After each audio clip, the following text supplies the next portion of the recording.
Question number 5 की statement है give a rational number between 3/4 and 5/9।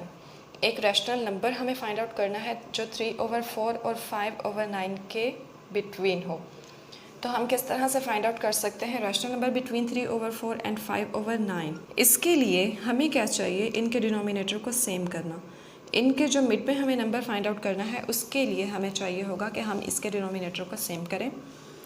Simple जैसे हम छोटी क्लासेस में किया करते थे, एलसीएम का मेथड अप्लाई करके भी हम फाइंड आउट कर सकते हैं कि इसका जो डिनोमिनेटर है वो एलसीएम लेने के बाद क्या बनेगा। 9 और 4 का जो एलसीएम है वो 36 बनता है।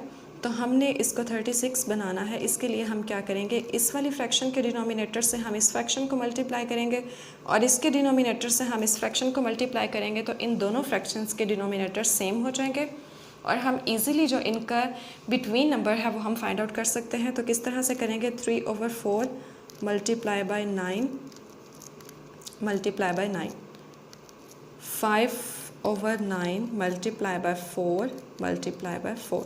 हमने इनके डिनोमिनेटर्स को एक्सचेंज कर लिया है। क्यों कर लिया है? क्योंकि हमने इनके डिनोमिनेटर को सेम करना है। 9 और 3 को मल्टीप्लाई करेंगे 27/4 और 9 को मल्टीप्लाई करेंगे 36, 5 और 4 को मल्टीप्लाई करेंगे 20/9 और 4 को मल्टीप्लाई करेंगे 36।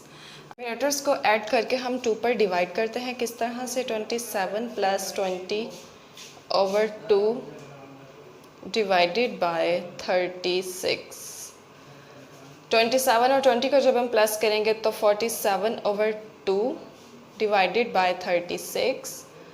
अब हमें पता है कि जब डबल डिनोमिनेटर होता है तो ये नंबर जब हम नीचे लेकर आएंगे, यहाँ पर ये 47 के साथ डिवाइड हो रहा है, नीचे आकर 36 के साथ मल्टीप्लाई हो जाएगा। 47/2 × 36। तो आंसर जो है इसका बनेगा 47/72। और ये कौन सा नंबर हमने फाइंड आउट कर लिया है, 47/72, जो 3/4 एंड 5/9 के इन बिटवीन था। यही हमें फाइंड आउट करना था। क्वेश्चन नंबर 5 का सॉल्यूशन यहाँ तक कंप्लीट है।